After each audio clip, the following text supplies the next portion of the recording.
Stacey the Black Feather Intuitive, and welcome to Divinely Decked Tarot and Oracle Reviews done Stacey style. I apologize for the lighting. It's just the time of year for me here, and today it's my recording day, and this is my recording space, so please bear with me. Today we are going to be continuing on with my little mini series on sign language for all of the signs of the zodiac. And today we are connecting with the sign of Virgo. And what I've done is I've gone through my entire collection, tarot collection and oracle collection, and chosen some decks that really embody the characteristics of Virgo. So without further ado, let's get to it. Let's talk a little bit about Virgo for a second. Virgos are the goddess, the virgin, the practical, the in service, wanting to do things to help others and to do it in a way that connects to the mundane. You know, the Virgo is the person who hears that you're sick and says, I'm going to make you some soup. You know, that's their caretaking. The Virgo loves beautiful things, but if it's too fussy and it's not practical, they're not really interested in it. Virgos often get picked on for being nitpicky, being too picky and too perfectionistic, you know, overly focused on, you know, I want to say the details of things. And so I chose the Lustrous Tarot. This is published by Debris. And I chose this deck because it is what I would consider, and I'm a Virgo, by the way, I'm a Virgo sun. So I feel like I know of which I speak. I chose this particular deck because it's clean.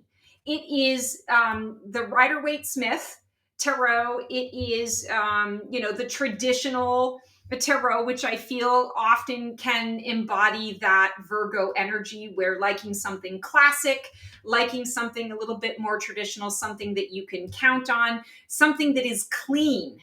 And this is a tarot deck that is very clean. So, you know, just kind of take a picture or take a look here at the imagery of the deck. You know, here we have, again, based on the traditional Rider-Waite-Smith Tarot, we have very clean cut images. It's bordered, the font is larger, the numbers are larger, the colors are very traditional. They really stand out. This is the card deck that is going to get right to the heart of the matter. It's focusing on the, the traditional symbolism of things. So there is nothing that is, overlooked. Sorry, nudity. We'll just skip through that. Nothing that is overlooked. It's practical. You know, this is the kind of deck that you can take anywhere. You don't need all the muss and fuss. You just need your traditional Rider-Waite-Smith Tarot to get the guidance that you need. I love that this has... everything is like clean lines. It's very defined. And it's not, even though it's kind of cartoony, it's not overly cartoony. You know, this doesn't feel like I'm, pulling out my, my niece or my nephew's tarot deck, that just doesn't really resonate. It's more like, okay, no, this is classic. It's classic in its approach. And I feel that is very much a traditional Virgo characteristic. Now, of course, whether you have, Virgo as the sun, moon, or rising in your chart, or you just love a Virgo in your life, you will understand the importance for them of that, practicality and things being simple, not overly complicated. This deck definitely does that. It goes in, gives you the guidance that you need, and it comes back out and it's ready for the next, moving on. Next, how can I help? How can I be of service? Okay, we got some really great guidance here for you. Awesome. So if you need help to, apply that guidance, you just let me know. And in the meantime, I'm going to make you some soup. In the meantime, I'm going to go and pick up that, your grocery list, or, pick up that particular tool that you need, that's going to really help to ease your day, make your day easier, make your work life easier. So this deck definitely embodies a lot of that, that Virgo energy. Straight up, to the point, let's get to it kind of thing. So I love that. All right, that is our Lustrous Tarot. and that is published by Debris. The second deck that I chose is one of my absolute favorites, and this is the Charming Deities of Chinese Mythology Tarot. And this is by Aurora. This is very, fairly new. I shouldn't say very new, fairly new to my collection. I have had it for, I want to say maybe 8 or 9 months now. And it has very quickly become one of my absolute favorite decks in my collection. I mean, just look at this beautiful gilding. It's so well thought out. We look at the card backs, it's reversible back and forth. It's clean. We have that black and white energy with just a hint of color. Again, clean lines, simple imagery, but there's beauty in this imagery. So let's take a peek here. Knight of Cups. What I love about this particular deck is that it can be like a study into another culture. So I don't know a lot about Chinese culture, but this deck talks a lot about like all of these archetypes represent a different folklore, different mythology, a different story and a character in the story of Chinese mythology, surrounded by the traditional Rider-Waite-Smith tarot. And I love that I am learning while I am also working with this deck. The deck also is clean. I like that it's got a bit of a minimalist kind of approach in that we've got the black and the white, and then every card has just like a single pop of color. It's very subtle in the way that it's done. But this is not something that's like too busy, too in your face. It's hand drawn, so there's detail in all of this, right? You can see the detail that is coming up in the imagery and the artistry. There's beauty in the imagery and the artistry. And a Virgo, even though Virgos tend to be, quite practical in their approach to things, it doesn't mean that they don't appreciate beauty. They like beauty. They just want beauty to be practical. So, they're not necessarily going to purchase something just because it's pretty, and then they're going to find a place to put and just look at it. Some of you maybe, but more often than not, Virgos are going to be like, okay, it can be pretty, but it also has to have a purpose. And if it doesn't have a purpose, I'm not interested in it. I don't have space for that, or I don't have time for that. And I feel like this deck really accomplishes that. It gives you beauty and practicality. So this deck is definitely based on the traditional Rider-Waite-Smith tarot. And for the most part, it follows along with that system. Sometimes it's a little off where you're like, okay, I have to kind of go to the book to understand what the story is about this. But for the most part, you're able to kind of get the message and get the story. Here we have a beautiful King of Cups. We've got an angel sitting on the rock. She's not dangling in the water, but she's dangling over the water, and she's looking down into the water. So you're definitely getting that healer energy that's coming up. 7 of Wands energy. So 7 of Wands often is a card of defense, and you've got this monkey-like or gorilla-like creature here holding a red ribbon. And red, we often think of like warrior, right? It's a warrior sort of energy. So the defense, you get that when you're looking at the image of it. 2 of Cups, that soulmate kind of energy, that pairing, partnership, union. She's connecting and pairing with the union. She's connecting, her union is with source, with the moon, sorry. Her connection is with source, self and source. And I love that, because if we can't love ourselves, how can we, share with someone else how to love us, right? You need to love yourself first. Queen of Wands, I love that it is a phoenix energy, because the Queen of Wands energy very much is like a phoenix, having to always reinvent yourself and rise from the ashes. You're the one who takes those calculated risks and goes and does things without needing anyone's permission, but you also don't have a safety net under you. So you're never going to say yes to something that you don't know unequivocally you can absolutely do. And I want to say that's kind of a Virgo trait as well. They're not going to say yes to anything unless they can guarantee that they're going to be able to do it, and they're going to be able to do it with a level of perfection. I also would say this is pretty close to a perfect deck. For me, I haven't found the perfect deck yet. There's always one or two things. The only thing that I would say I would do differently about this deck is I wouldn't have it on shiny cardstock. I would have it on the rose petal finish cardstock. But other than that, everything about this deck screams perfection to me as a Virgo. So that's another reason why I chose this as well, because there's so much attention to detail here. There's beauty here. It follows along with the traditional Rider-Waite-Smith tarot, but it also kind of does its own thing. It gives us an opportunity to learn something new about a different culture, but you don't need always to go to the book in order to get the message. Like, this is the death card. I love this. Like, is she bound? Is she making the choice to be bound? Is she breaking out of that? She's greeting death. Like, she's facing it. She's aware of it. She's not running from it. She's recognizing, okay, it's time to say goodbye to something. So I love that. I feel like this deck has, like, we check off so many of the boxes, especially like the Virgo boxes of things. It's practical. It's going to help you. It's going to give you the things that you need so that you don't necessarily need to go to the book for the information to get the message, but it also allows you the joy of tapping in intuitively and seeing what message you get intuitively. The play on color is also really important because it's not overdone.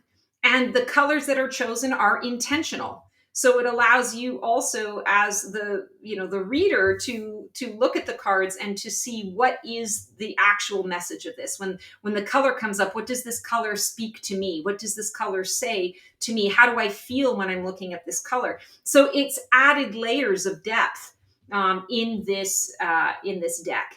And again, like, each of the images are just so well done, so thought out, so beautiful. I just fell in love with this deck. This was a Kickstarter campaign. I fell in love with it the second I saw it.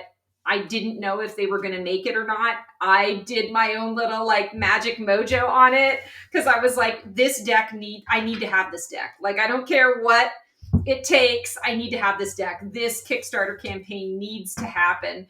And at the last second, I want to say it was like a day and a half or something like that. I did a little manifestation around it, did a little energy work around it. And it was like a day and a half and it was still really close. And I thought, oh, I don't know if we're going to make it, but it did. And here it is. And I'm so happy to have it. So definitely that is tarot deck number 2 for the Virgos. The third deck that I chose here is, I want to say, an oldie but a goodie. This is the Goddess Oracle deck by Amy Sophia Marashinsky, illustrated by Krana Yanto. I apologize for messing that up. It's US Games. It's 2006.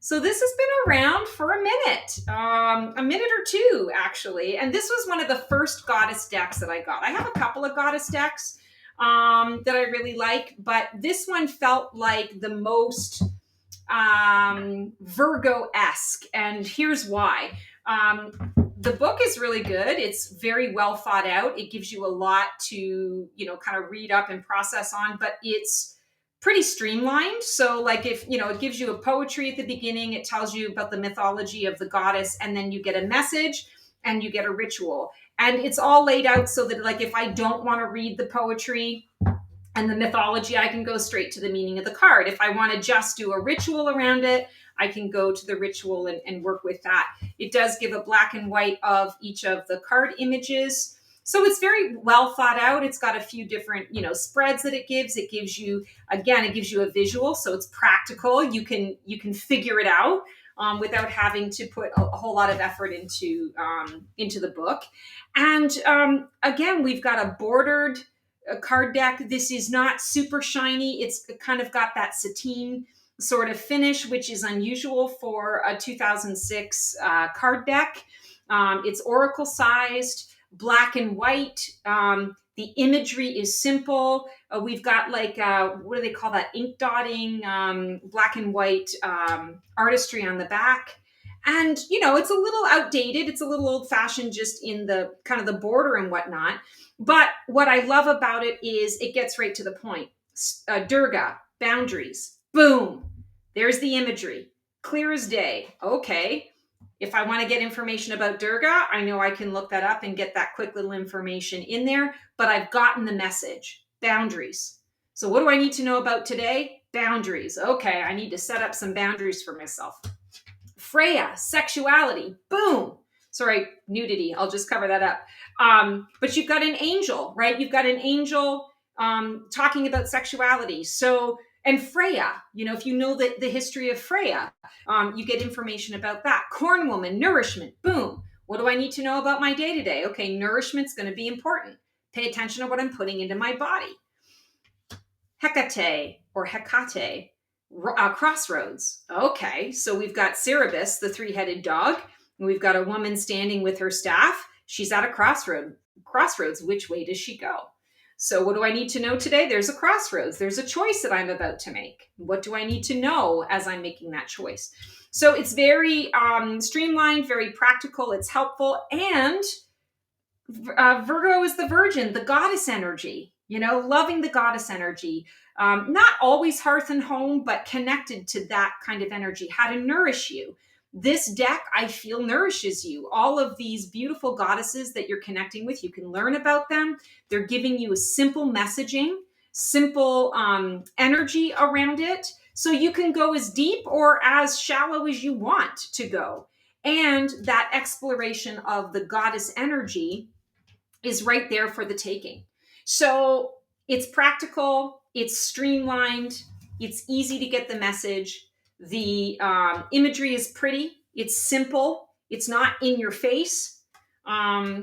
It's just, this is a very, I want to say this is a very Virgo deck in that it gets in and gets out. And you can have a little fun with it, but you're not going to spend, 5,000 hours doing a reading with this necessarily, unless you want to. Then you can go and do a ritual. So it's laid out so that you can use the deck how you want to. Again, practicality. That's very important to, I want to say, Virgo sensibilities. So that is why I chose the Goddess Oracle. And like I said, it's an oldie but a goodie.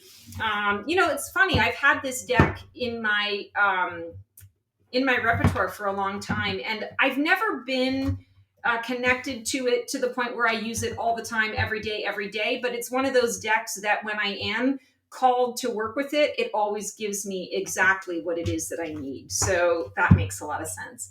And finally, the other Oracle deck that I chose here is Life Happens Oracle deck. And I'm not really sure. It does not give, I got this off of Amazon. It was kind of on a whim. It showed up on my feed. It does not give me any indication of who the artist is or who the author is. So I don't understand that. I don't know how that could be a thing, but here we are. So I chose this because, again, with that, Virgo energy, we are about earthly energy. We are an earth sign.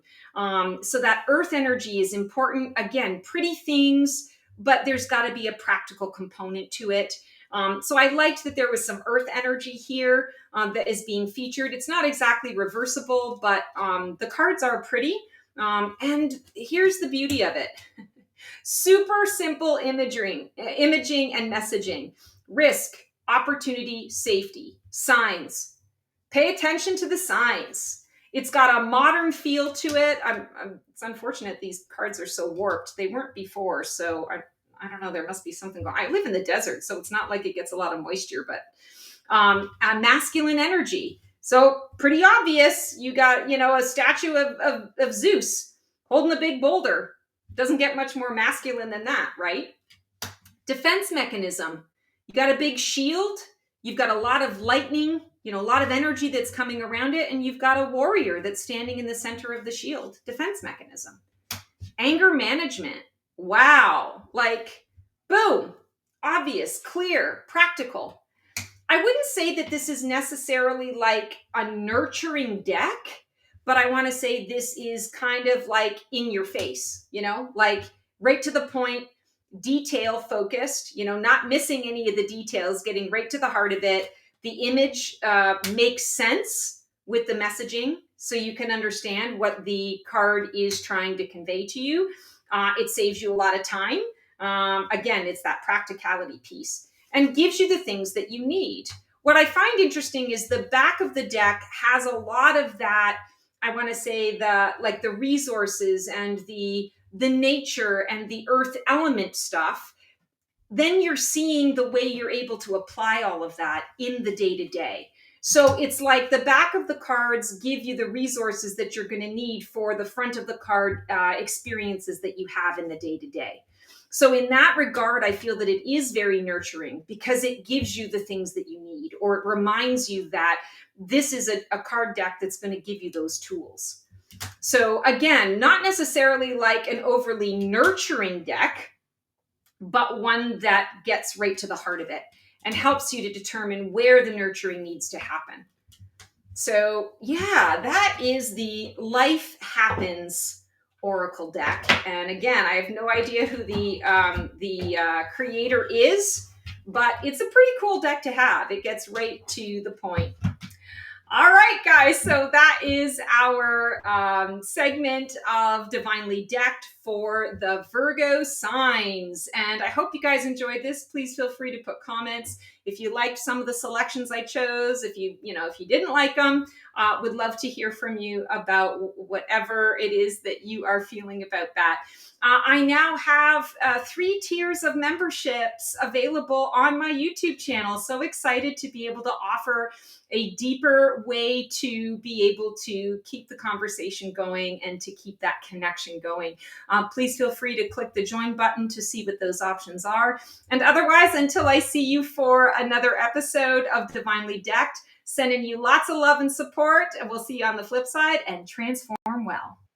That's our show for today. I hope you enjoyed it. It was great to connect with you guys. Please like, subscribe, and comment for more content like this. And feel free to follow me on Blue Sky for even more content every single day. Can't wait to see you guys next week for another installment of Black Feather Couture, Divining the VIP Life.